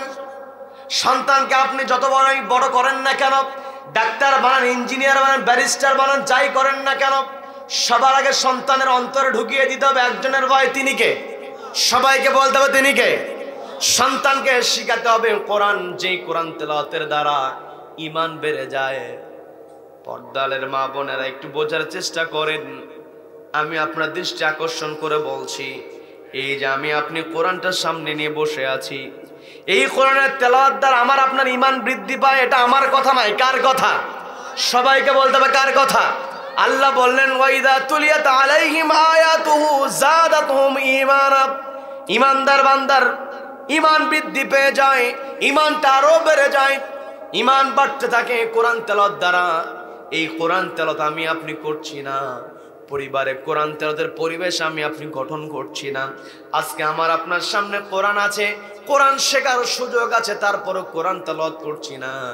নবীজির উপরে যখন কোরআনটা অবতীর্ণ হয়েছে, শুরুর দিকে নবীজির উপরে যখন কোরআন অবতীর্ণ হয়, কোরআন তেলাওয়াত করা তখন অত সহজ ছিল না। প্রকাশ্যে কোরআন তেলাওয়াত নবীজি করতে পারতেন না। নবীজি সাহাবীদেরকে নিয়ে পাহাড়ের পাদদেশে, গিরিপথের মধ্যে অথবা কোন সাহাবের ঘরের মধ্যে নবীজি বাহিরের দিকে পাহারা বসিয়ে দিয়ে, যেন কেউ বুঝতে না পারে, নবীজি সাহাবীদেরকে নিয়ে গোপনে গোপনে কোরআন তেলাওয়াত করেছেন। নবীজি যখন কোরআন তেলাওয়াত করেছেন, কোরআন তেলাওয়াতের মধ্যে আকর্ষণ আছে না নাই? সবাইকে বলতে হবে আকর্ষণ আছে না নাই? নবীজি কোরআন তেলাওয়াত করেন। একদিনের ঘটনা, নবীজির সামনে বসেছিলেন কয়েকজন সাহাবী। নবীজি কোরআন থেকে তেলাওয়াত করছেন। নবীজির সুললিত কণ্ঠে কোরআন তেলাওয়াত শুনে একজন সাহাবী আরেকজন সাহাবীকে ফিসফিস করে বলে উঠল, এত সুন্দর তেলাওয়াত, এত সুন্দর কথা। এই কোরআনে যে কথাগুলো আছে মূলত কথাগুলো কার? সবাইকে বলতে হবে কার কথা? আল্লাহর কথা। ওই সাহাবীরা ফিসফিস করে কথা বলছেন, আল্লাহর কালাম কত সুন্দর তেলাওয়াত। এই আল্লাহর কালাম যদি আল্লাহর ঘরের সামনে কাবার সামনে তেলাওয়াত হতো না জানি কতই ভালো লাগতো। যখন 2-3 জন সাহাবী ফিসফিস করে কথা বলেছেন, অনেক সময় দেখবেন যতই ফিসফিস করে কথা বলুক না কেন কথাগুলো কান পর্যন্ত, আমি যদি ক্লাসের সঙ্গে তুলনা করি, ক্লাসে স্যার পড়ায় লেকচার দেয়, ওর মধ্যে কিছু সময় ছাত্ররা একটু ফিসফিস করে কথা বলে, ওই ফিসফিসানির শব্দ কিন্তু স্যারের কানে পৌঁছে যায়। কি কথা বলেন? পৌঁছে কি পৌঁছে না? নবীজির কান পর্যন্ত ওই কথা পৌঁছে গিয়েছে। নবীজি শুনে ফেলেছেন। নবীজি বলছেন, আমার সাহাবীরা তোমরা কি কথোপকথন করলে আমি তো শুনে ফেলেছি। কাবার চত্বরে কোরআন তেলাওয়াতটা তোমরা চাও, কাবার চত্বরে কোরআন তেলাওয়াত করলে তোমরা খুশি হবে, বুঝতে পেরেছি। তবে আমার চাইলে তোমরা বেশি খুশি হবে না, কারণ কোরআন আমার উপর অবতীর্ণ করেন কে? সবাইকে বলতে অবতীর্ণ করেন কে? নবীজি বলছেন, যেই কোরআন আমার উপর অবতীর্ণ হয় এই কোরআন আমি তোমাদেরকে গোপনে শোনাই। এই কোরআন তেলাওয়াতের দৃশ্য যেদিন প্রকাশ্যে দেখবো, আমি তেলাওয়াতের দৃশ্য দেখবো, সেই দিন আমার মনটা ভরে যাবে, আমি সবচাইতে খুশি হয়ে যাব।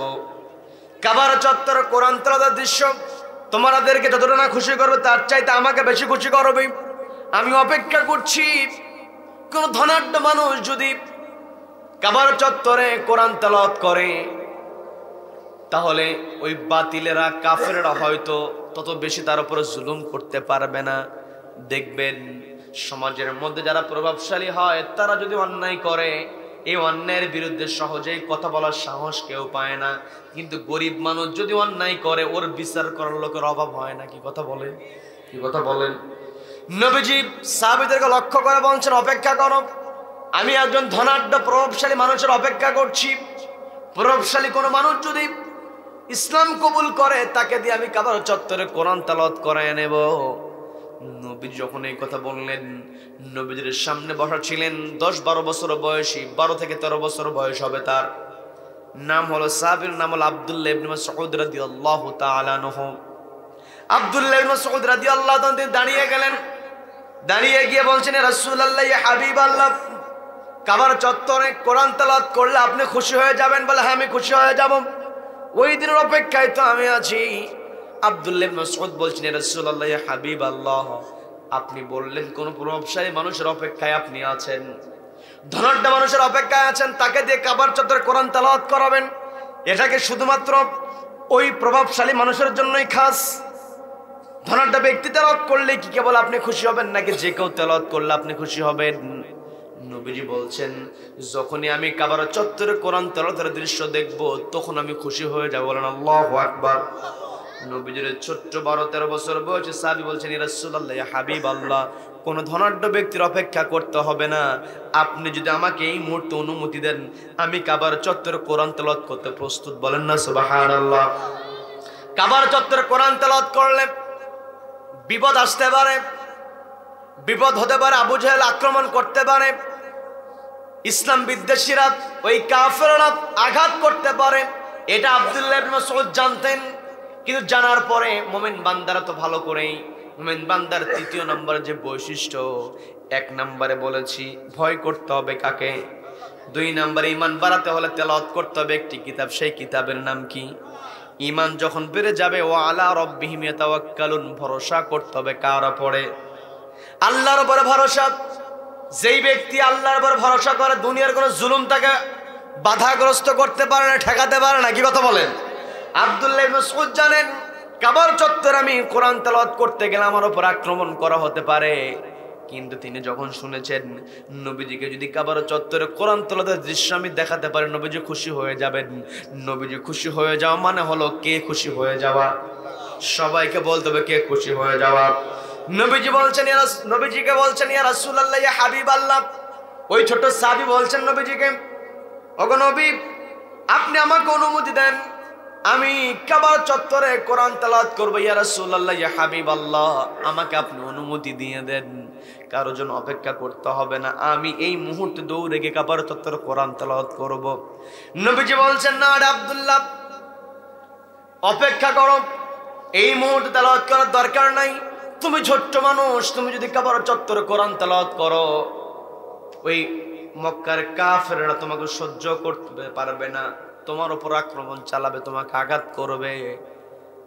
নবীজি নিষেধ করেন। ছোট্ট সাহাবী নাসর বান্দার মতো বারবার অনুমতি চান, কারণ তিনি বয়সে ছোট হলেও তিনি ভালো করে বুঝতে পেরেছেন, আজকে যদি আমি সবার আগে কাবার চত্বরে কোরআন তেলাওয়াত করে নবীজিকে খুশি করতে পারি, এই সুযোগ আর হাতছাড়া করা যাবে না। কারণ আল্লাহু আকবার।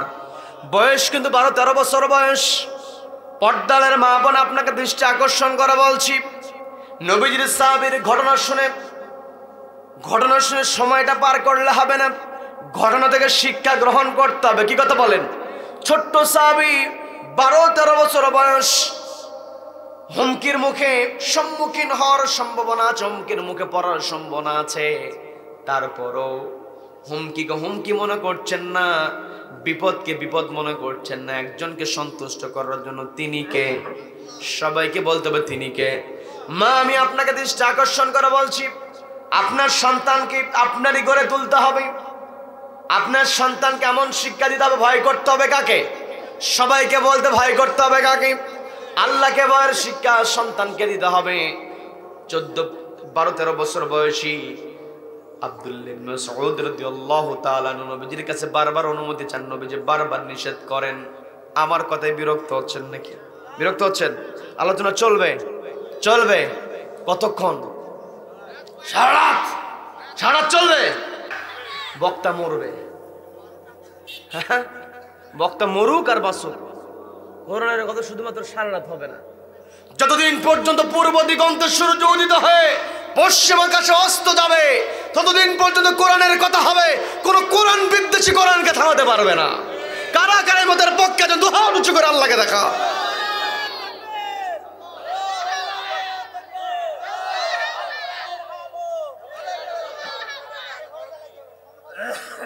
নারে তাকবীর, নারে তাকবীর। আল কোরআনের আলো ঘরে বাইরে জালো, সব জায়গায় জালো, সংসদে জালো, আদালতে জালো। নারে তাকবীর। আল্লাহ আমাদের সকলকে কবুল করেন, বলেন আমিন, বলেন আমিন। সম্মানিত দিনী ভাইয়েরা, যে কথা আমি বোঝানোর চেষ্টা করছিলাম, আমার আপনার 1 নম্বরে বৈশিষ্ট্য হবে, আমি আপনি ভয় করব কাকে? সবাইকে বলতে ভয় করতে হবে কাকে? আব্দুল্লাহ ইবনে মাসউদ দুনিয়ার কোনো কষ্টকে তিনি ভয় পেলেন না। বারবার নবীজিকে বলছেন, ইয়া রাসূলুল্লাহ, ইয়া হাবিবাল্লাহ, অনুমতি দেন, আমি যাব। নবীজি বলছেন, না, তুমি গেলে তোমাকে আঘাত করা হবে। কিন্তু আব্দুল্লাহ ইবনে মাসউদ রাদিয়াল্লাহু তাআলা তিনি নাসর বান্দা, তিনি চিন্তা করছেন, আজকে যে সুযোগ পেয়েছি, এই সুযোগ পরবর্তীতে নাও পেতে পারি। নবীজিকে কোরআন তেলাওয়াতের দৃশ্য দেখাবো, নবীজিকে সন্তুষ্ট করব, এই সুযোগ হাতছাড়া করব না। নবীজির কাছে বারবার অনুমতি চাওয়া হয়। খেয়াল করে দেখবেন, সমাজের মধ্যে যাদের মনটা নরম হয়, প্রথমে আপনি কোনো দাবি তার কাছে উপস্থাপন করলে প্রথমবার হয়তো আপনাকে রিজেক্ট করে দিতে পারে, যে মানবে না দাবি। এরপর আপনি আবার যাবেন বারবার। যার মন নরম, সে একটা পর্যায়ে কিন্তু কি হয়ে যায়, আর শক্ত থাকতে পারে না, রাজি হয়ে যায়। কি কথা বলেন? তা আমার আপনার নবীজির চাইতে দয়া কারো বেশি ছিল? আল্লাহ তো আল্লাহর যেই গুণবাচক নাম, আল্লাহ তার গুণবাচক নাম নবীজির সামনে ব্যবহার করেছেন, বলেন না সুবহানাল্লাহ। আবার নবীজি যে রহমত, শুধুমাত্র মানুষের জন্য রহমত নয়। আমি আপনি যখন নামাজে দাঁড়িয়ে তেলাওয়াত করি, আলহামদুলিল্লাহি রাব্বিল আলামিন, সমস্ত প্রশংসা জগৎসমূহের প্রতিপালক আল্লাহ রব্বুল আলামিনের জন্য। আল্লাহ হলেন রব্বুল আলামিন, নবীজি হলেন রাহমাতুল লিল আলামিন, বলেন না সুবহানাল্লাহ। নবীজিকে আল্লাহ ডাক দিয়ে বলছেন, ও নবী, ওয়ামা আরসালনাকা ইল্লা রাহমাতাল লিল আলামিন।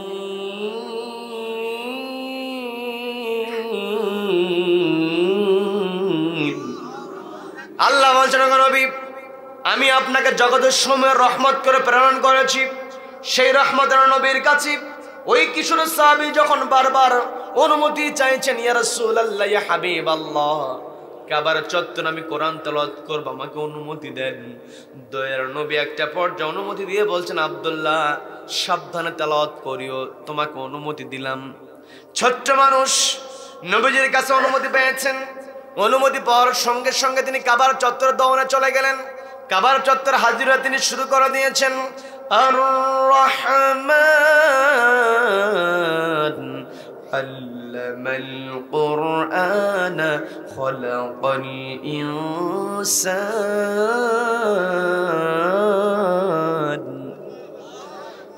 আল্লামাহুল বায়ান।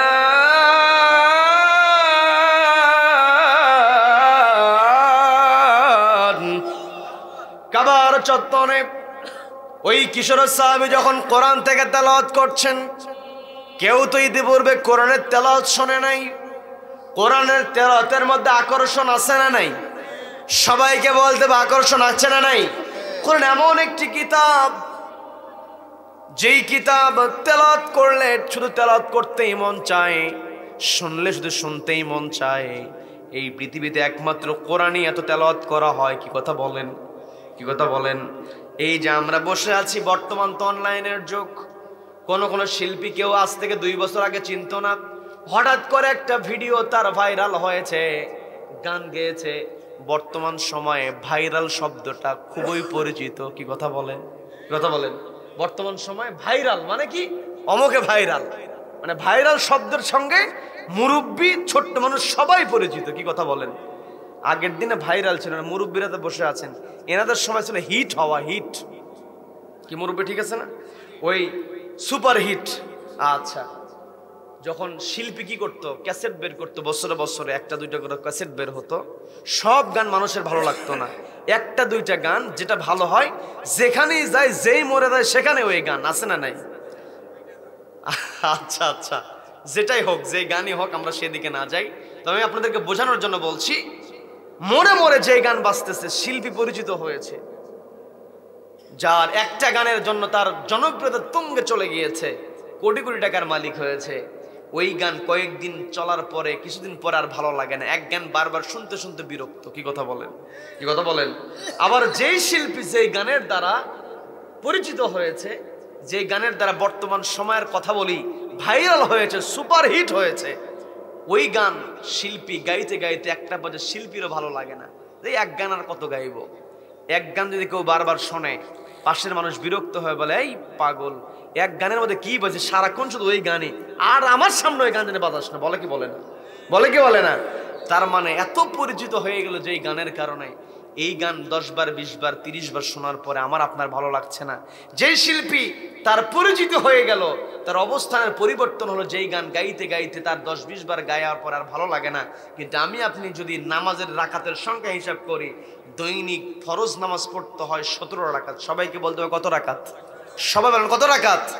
এই 17 রাকাতের সঙ্গে যদি সমান সংখ্যক সুন্নাত নামাজ যুক্ত করি, 17 দুগুণা 34, আর এর সঙ্গে যদি আরো নফল নামাজ, মুস্তাহাব নামাজ যুক্ত করে দেই, তাহলে দেখা যায় দৈনিক একজন মানুষ 40 থেকে 50 রাকাত নামাজ পড়ে।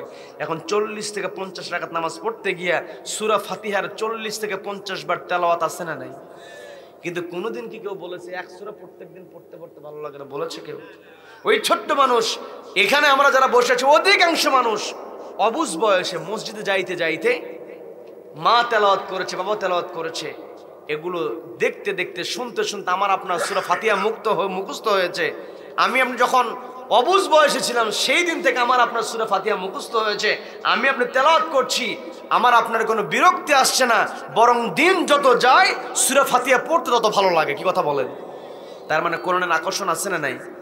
সেই আকর্ষণের কোরআন যখন সর্বপ্রথম তেলাওয়াত হচ্ছে, কাবার ঘরে কোরআন তেলাওয়াত করছেন, আশেপাশে দাঁড়িয়ে তেলাওয়াত করছেন আব্দুল্লাহ ইবনে মাসউদ। আবার এমন সূরা তেলাওয়াত শুরু করেছেন, সূরা রহমানের মধ্যে একটা আলাদা আকর্ষণ আছে না নাই? আছে। একটা কারি সাহেবকে যদি বলা হয় যে আপনি 5টা তেলাওয়াত করতে হবে, আপনার ওই 5টা তেলাওয়াতের মধ্যে একটা তেলাওয়াত থাকবে সূরা রহমান থেকে। কি কথা বলেন? সেই সূরা রহমান থেকে যখন আব্দুল্লাহ ইবনে মাসউদ রাদিয়াল্লাহু তাআলা তিনি তেলাওয়াত করছেন, আশেপাশে থাকা সমস্ত মানুষ একেবারে জড়ো হয়ে চাতক পাখির ন্যায় তাকিয়ে তাকে কোরআন তেলাওয়াত শুনছে। বলেন আল্লাহু আকবার। আব্দুল্লাহ ইবনে মাসউদ রাদিয়াল্লাহু তাআলা আনহু তিনি যখন কাবার চত্বরে কোরআন তেলাওয়াত করছেন, চতুর্পাশে মানুষ জড়ো হয়ে গিয়েছে, চাতক পাখির ন্যায় তাকিয়ে তাকিয়ে কোরআন তেলাওয়াত শুনছে। মানুষের উপস্থিত হয়েছে, মানুষ জড়ো হয়েছে। দূর থেকে এই দৃশ্যটা নজরে পড়েছে আবু জেহেলের। কোরআন যেখানে আছে, আবু জেহেলের ষড়যন্ত্র সেখানে আছে। কি কথা বলেন?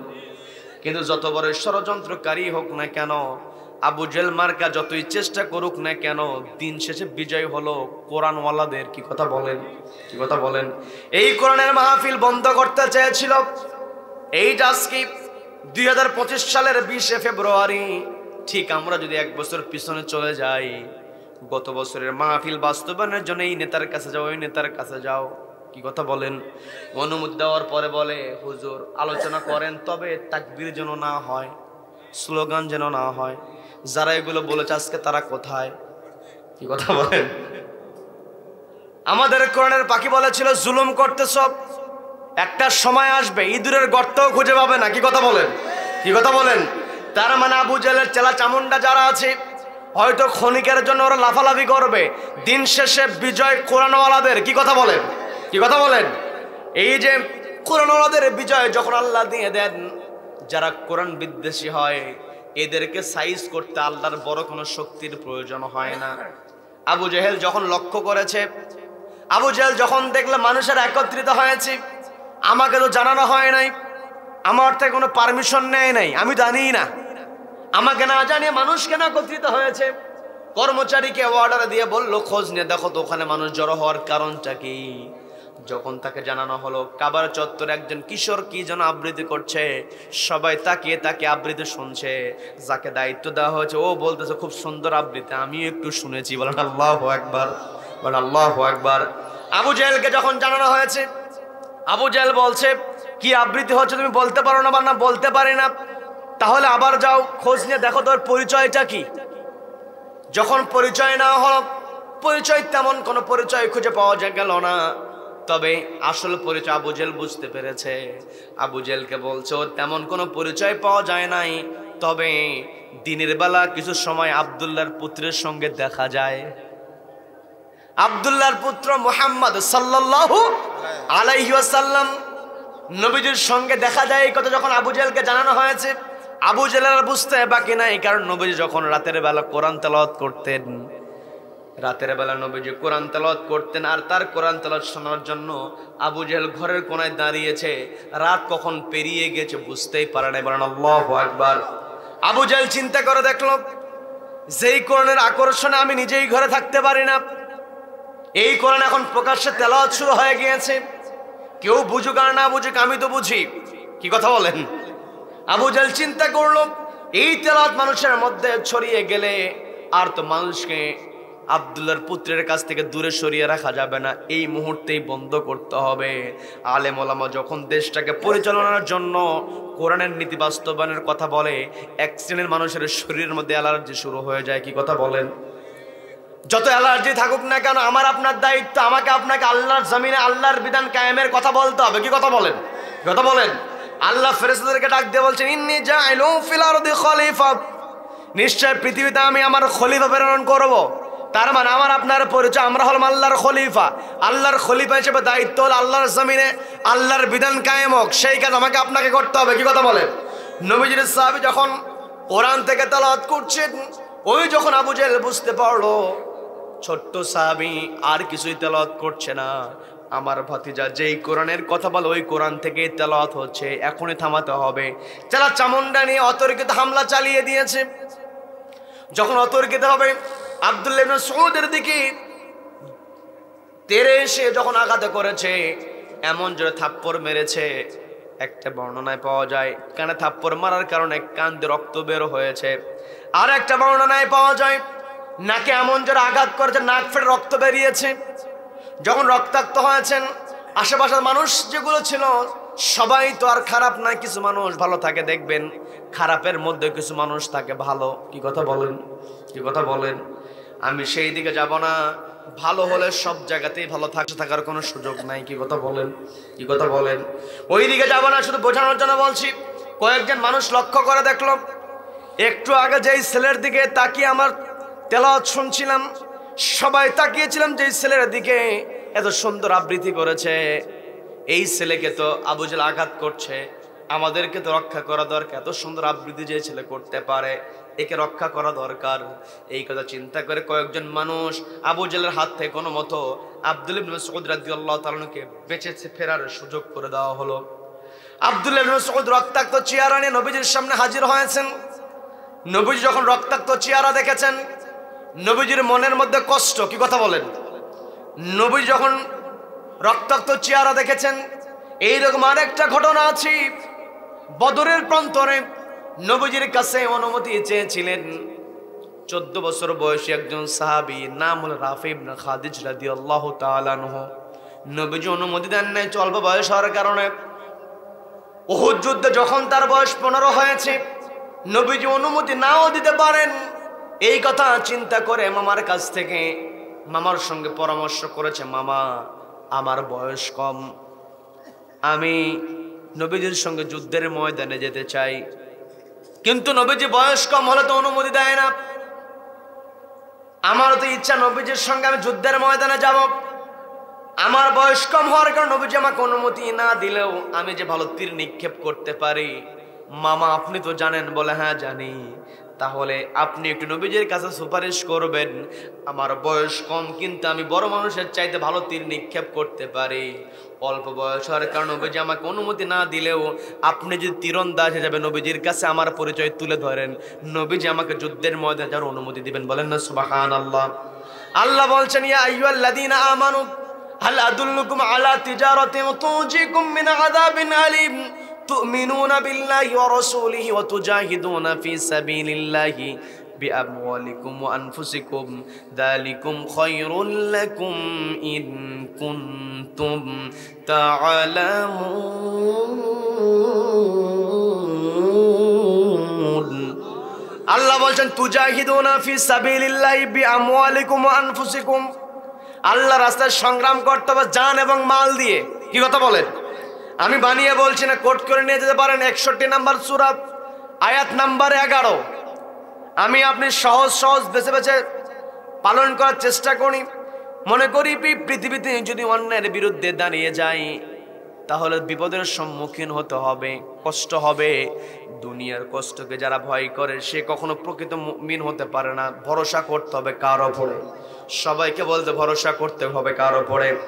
নবীজির সাহাবী মামার কাছে গিয়ে বলছেন, মামা আপনি আমার বাবা নবীজির কাছে সুপারিশ করবেন, অল্প বয়স হলে নবীজি আমাকে অনুমতি দিবেন। নবীজি একটা পর্যায়ে মামা যখন সুপারিশ করলেন, অনেক লম্বা ঘটনা, শুধু বোঝানোর জন্য বলছি। বিরক্ত হচ্ছেন নাকি? বিরক্ত হচ্ছেন নাকি? বন্ধুগণ, নবীজির কাছে যখন মামা ভাগিনা দুইজনে গিয়েছেন, নবীজি যখন দেখলেন আমার সাহাবী বয়স কম কিন্তু যুদ্ধে যাওয়ার আকাঙ্ক্ষা তার প্রবল, যুদ্ধে যাওয়ার আকাঙ্ক্ষা তার অনেক বেশি, নবীজি অনুমতি দিয়ে দিলেন। নবীজির অনুমতি পাওয়ার পরে রাফি ইবনে খাদিজ, ওই সাহাবীর নাম ছিল রাফি ইবনে খাদিজ, নবীজির কাছ থেকে অনুমতি পাওয়ার পরে বদরের প্রান্তরে গিয়েছেন। আপনারা আবার মনে করেছেন আমি হয়তো এই ঘটনা ভুলে গিয়েছি না, নবীজির সাহাবী আব্দুল্লাহ ইবনে মাসউদ রক্তাক্ত অবস্থায় নবীজির সামনে গিয়েছেন, এরপর ওখানে যাব। বিরক্ত হবেন নাকি? বিরক্ত হবেন নাকি? নবীজির সাহাবী উহুদের প্রান্তরে যখন নবীজির অনুমতি পাওয়ার পর যুদ্ধ করছেন, ছোট্ট সাহাবী, বয়স হচ্ছে 15 বছর। সবাইকে বলতে হবে কত বছর? সবাই একটু কষ্ট করে বলেন কত বছর?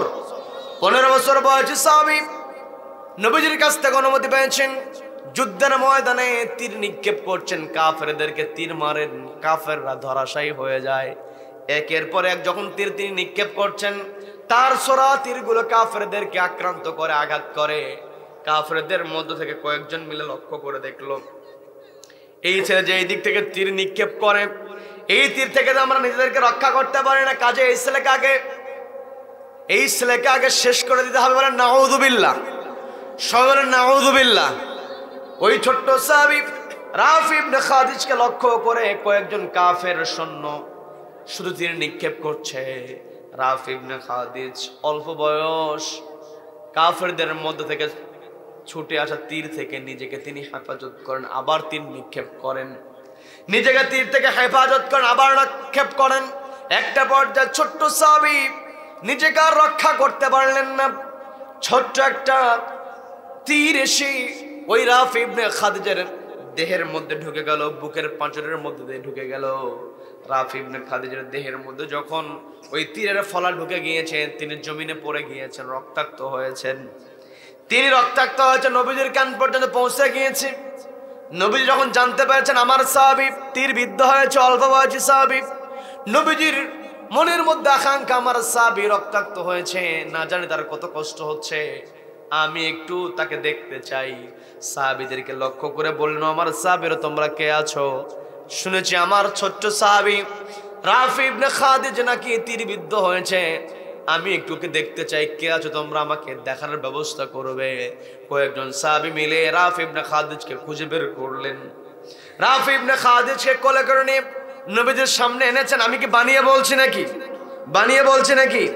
রাফি ইবনে খাদিজকে যখন কোলে করে নবীজির সামনে নিয়ে এসে যখন শোয়া দিবে, নবীজি বলছেন দূরে রেখো না, রাফেকে আমার কাছে নিয়ে আসো, ওর মাথাটা আমার কোলের মধ্যে দিয়ে দাও, আমার উরুর মধ্যে দিয়ে দাও। বলেন না সুবহানাল্লাহ।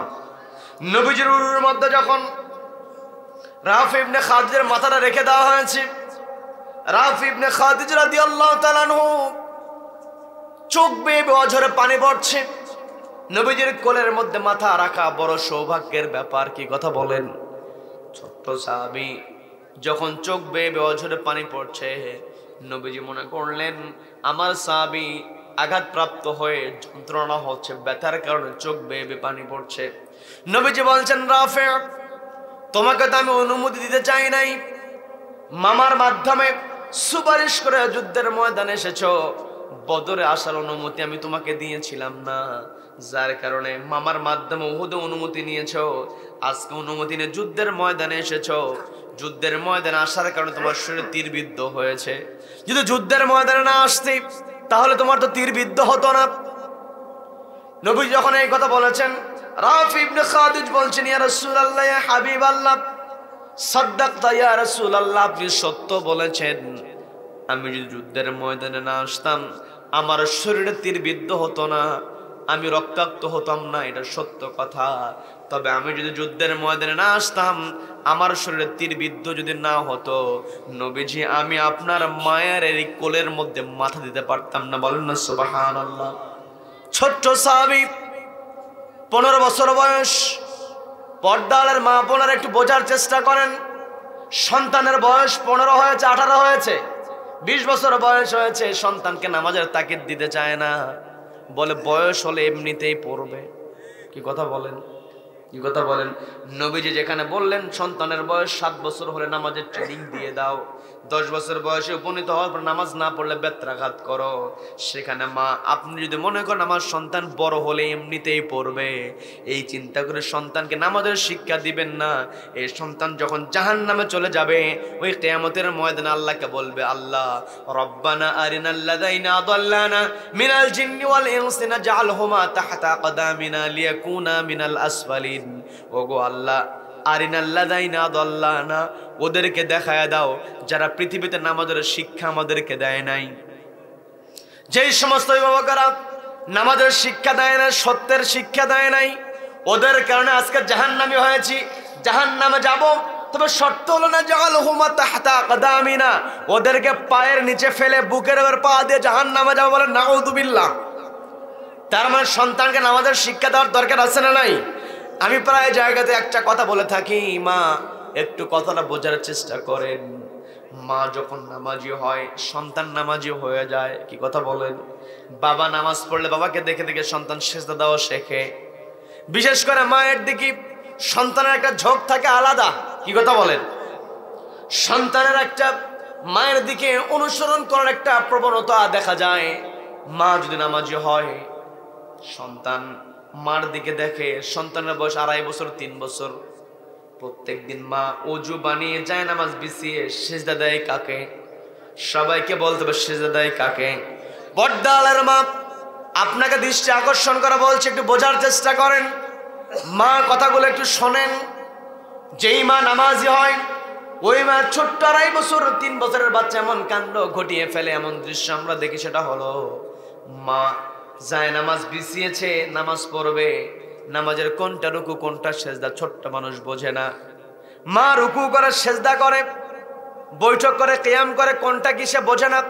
প্রত্যেক দিন যখন যায় নামাজে, মা নামাজে দাঁড়িয়ে কপালটা জমিনে ঠেকিয়ে সেজদা দেয় কাকে?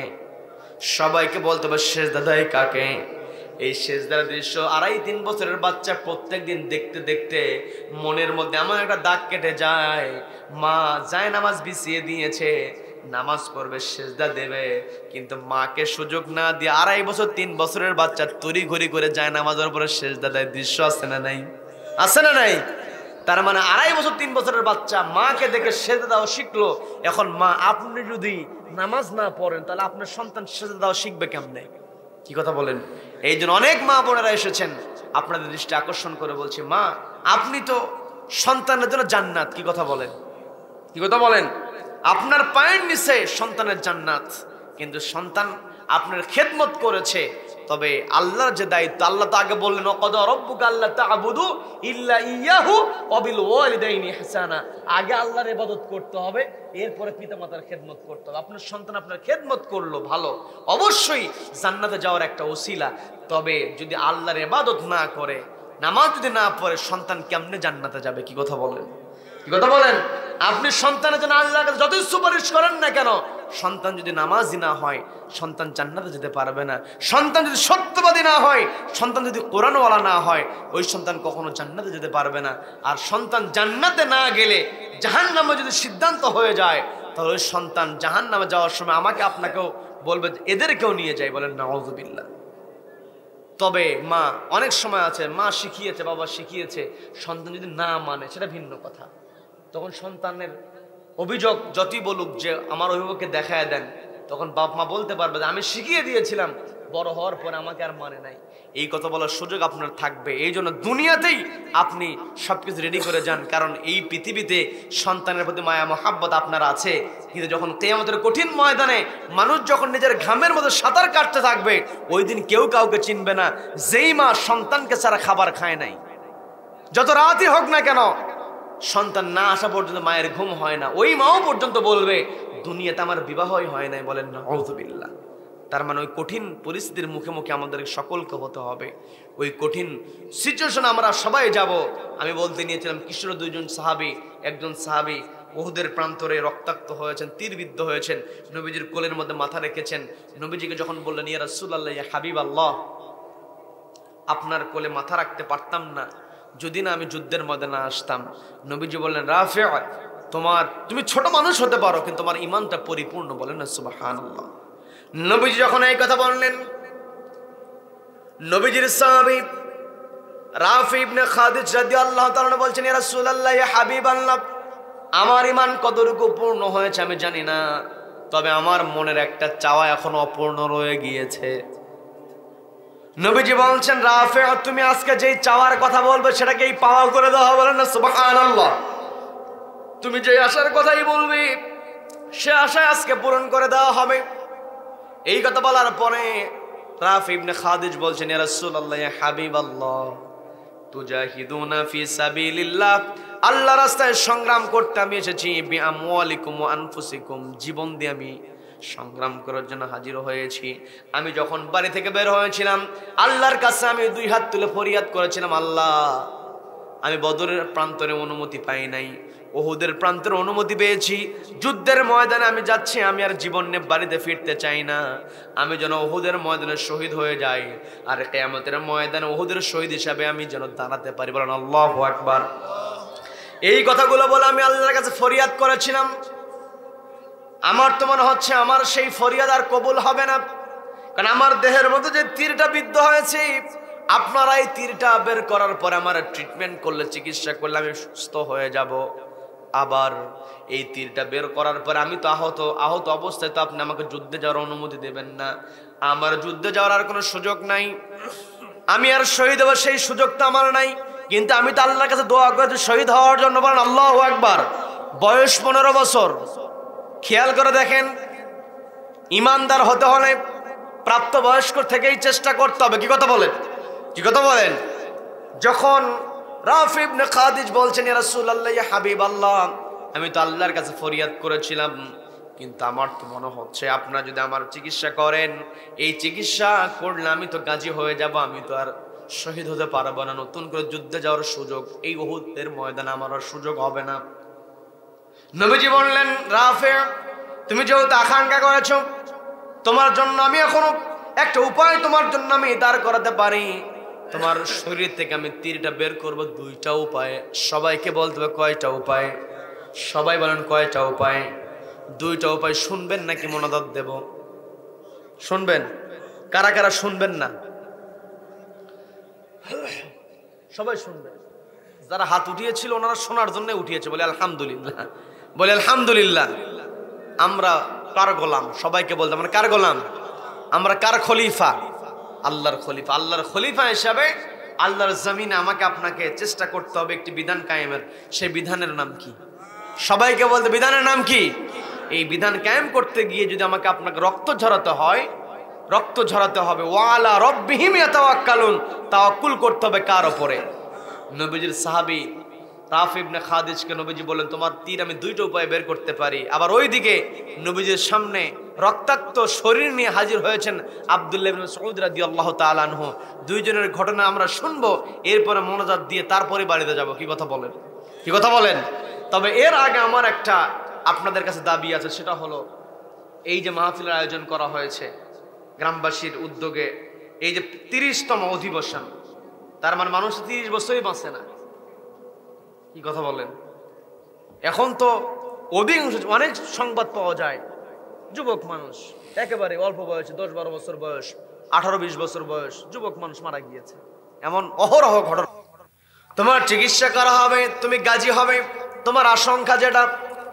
আর একটা কাজ আমি তোমার জন্য করতে পারি, যেহেতু তুমি উহুদের শহীদের আকাঙ্ক্ষা লালন করো, উহুদে তুমি তীরবিদ্ধ হয়েছ, তোমার দেহের মধ্যে তিলের ফলা ঢুকে গিয়েছে, লোহার যে আংটা ভিতরে ঢুকে গিয়েছে।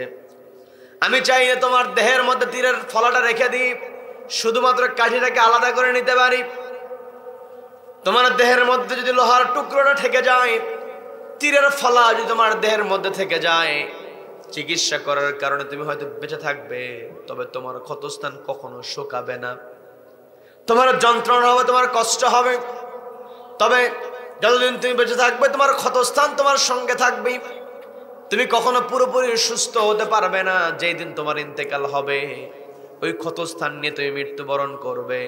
আর পৃথিবীতে মানুষ যে অবস্থায় থাকে তাকে সে অবস্থায় ওঠানো হবে। তোমার দেহে যেই ক্ষতস্থান, এই ক্ষতস্থান যখন তুমি ক্ষতস্থান নিয়ে যখন ক্ষতস্থান নিয়ে যখন তুমি কিয়ামতের ময়দানে দাঁড়িয়ে যাবে, আমি আল্লাহর কাছে ওই ক্ষতস্থানটা দেখি আল্লাহর কাছে সুপারিশ করবো, আল্লাহ আমার রাফের যে ক্ষতস্থান, এটা তো উহুদের ময়দানে হাজির হয়েছিল, এই উহুদের ময়দানে হাজির হওয়ার কারণে আমার রাফের ক্ষতস্থান হয়েছে। এই ক্ষতস্থানে এই চিহ্ন যেহেতু আছে, উহুদের প্রান্তরে তীরবিদ্ধ হয়েছিল, দুনিয়াতে যতদিন বেঁচে ছিল তীরটা তার দেহের মধ্যে রেখে কষ্ট করেছে, এই কষ্টের বিনিময়ে তুমি তাকে উহুদের শহীদ হিসেবে কবুল করো। বলেন না সুবহানাল্লাহ। আমি নবী হয়ে তোমার জন্য আল্লাহর কাছে সুপারিশ করব। তোমার সিদ্ধান্ত, তুমি যেই সিদ্ধান্ত দেবে সেটাই নেওয়া হবে। তবে ভেবেচিন্তে তুমি সিদ্ধান্ত দাও, তোমার দেহের মধ্যে যদি তীরের ফলা থেকে যায়, তোমার ঘা কখনো শুকাবে না। এই কষ্ট তোমাকে মেনে নিতে হবে। তুমি কি করবে, যেটাই করবে সেটাই, তুমি যা চাইবে সেটাই হবে। রাফি ইবনে খাদিজ বলছেন, ইয়া রাসূলুল্লাহ, ইয়া হাবিবাল্লাহ, দুনিয়ার কষ্ট আমি করতে রাজি আছি, দুনিয়ার কষ্টকে আমি বরণ করে নিতে রাজি আছি, তবে উহুদের শহীদের মর্যাদা আমি হারাতে চাই না। বলেন আল্লাহু আকবার। রাফি ইবনে খাদিজার শরীরের মধ্যে তীরটা রেখে দেওয়া হলো। বয়স ছিল তার 15 বছর। তীরের ফলা নবী রেখে দিলেন। এই তীরের ফলা নিয়ে তিনি চিকিৎসা করেছেন। পরবর্তীতে যুদ্ধে তিনি অংশগ্রহণ করেছিলেন। আল্লাহ তাকে এত হায়াত দিয়েছিলেন, তিনি দুনিয়াতে বেঁচে ছিলেন 86 বছর পর্যন্ত। বলেন না সুবহানাল্লাহ। এই 86 থেকে যদি আমরা 15 বাদ দিয়ে দেই, তাহলে 71 বছর তিনি কষ্ট করেছেন একমাত্র কাকে সন্তুষ্ট করার জন্য? সবাইকে বলতে হবে কাকে সন্তুষ্ট করার জন্য? ওই আল্লাহকে আমার আপনার সন্তুষ্ট করতে হবে।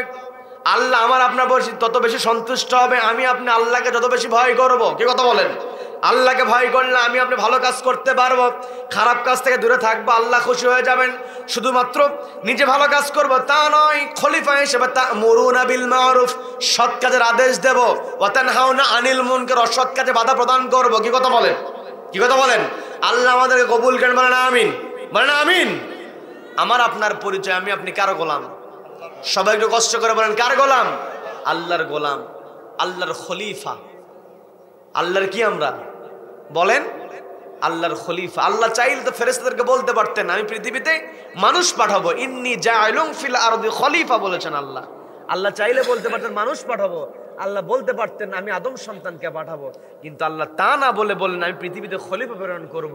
আমার প্রতিনিধি হিসেবে আমার আপনার দায়িত্ব একটি কিতাবের বিধান বাস্তবায়নের চেষ্টা করা। সেই কিতাবের নাম কি? সবাইকে বলতে কিতাবের নাম কি? এই কোরআন বাস্তবায়নের জন্য আমাকে আপনাকে অবশ্যই কাজ করতে হবে। এই জায়গাতে আমাদের আপত্তি চলে আসে, অনেক সময় দেখা যায়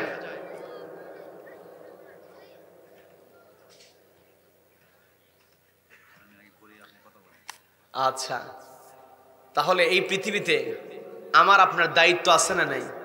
সবাই বলেন দায়িত্ব আছে না নাই? আজকের আলোচনায় আমি আপনি যেটা বুঝলাম, আমার আপনার যেটা বোঝা দরকার, আমার আপনার দুইটা পরিচয় আমরা শিখেছি আজকে। কয়টা? সবাই বলেন কয়টা? আগের থেকে জানতেন কিন্তু আরেকটু ক্লিয়ার করে দিলাম, বিরক্ত হলেন? 1 নাম্বার পরিচয় কার গোলাম, 2 নাম্বার পরিচয় আল্লাহর খলিফা। এই দুইটাকে সমন্বয় করে আল্লাহর ইবাদত করতে হবে। একাকী ইবাদত করে পার কোনো সুযোগ নাই। আল্লাহর বিধান কায়েম হোক আর না হোক, আল্লাহর বিধান কায়েম হোক আর না হোক, আমার আপনার দায়িত্ব বিধান কায়েমের চেষ্টা চালিয়ে যাওয়া। কি কথা বলেন?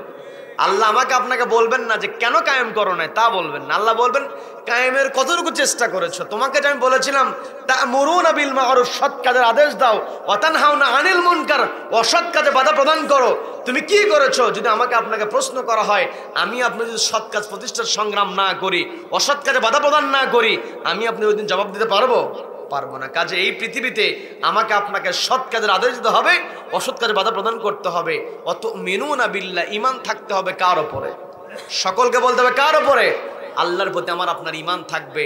ঈমান যদি আল্লাহর উপরে থাকে, আল্লাহকে ভয় করব, কোরআন তেলাওয়াত দ্বারা ঈমানটাকে চাঙ্গা করব, ঈমানটাকে বৃদ্ধি করব, এবং ঈমান বৃদ্ধি হলে আমরা তাওয়াক্কুল করব কার উপরে?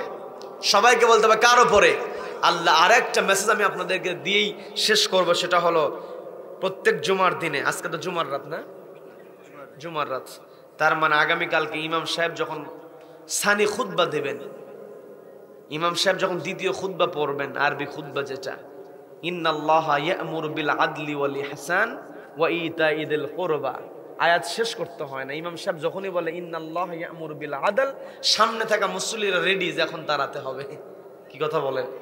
ইন্নাল্লাহা ইয়া'মুরু বিল আদলি ওয়াল ইহসান, এই আয়াত শুনতে শুনতে আমাদের প্রায় মুখস্থ হয়ে গিয়েছে, ঠোঁটস্থ হয়ে গিয়েছে, আয়াতের সঙ্গে আমাদের সম্পর্ক আছে। কিন্তু আল্লাহ এই ইন্নাল্লাহা ইয়া'মুরু বিল আদল, এই বিধান দিয়ে আল্লাহ আমাকে আপনাকে বলেন, ও আমার বান্দারা, আমি তোমাদেরকে অর্ডার দিয়েছি তোমরা সৎ কাজের আদেশ দাও, তা'মুরুনা বিল মা'রুফ, আর আমি আল্লাহ নিজে ইন্নাল্লাহা ইয়া'মুরু বিল আদল, তোমাদেরকে অর্ডার দিলাম তোমরা ন্যায় বিচার প্রতিষ্ঠা করো। বলেন আল্লাহু আকবার। ন্যায় বিচার যখন প্রতিষ্ঠা হবে, আমার আপনার জন্য সৎ কাজের আদেশ দেওয়া সহজ হবে, অসৎ কাজে বাধা প্রদান করা সহজ হবে। কাজে আমি আপনি সমাজে ন্যায় বিচার প্রতিষ্ঠা হোক, এটা আমরা চাই কি চাই না? আল্লাহ আমাদের সকলকে কবুল করেন, বলেন আমিন।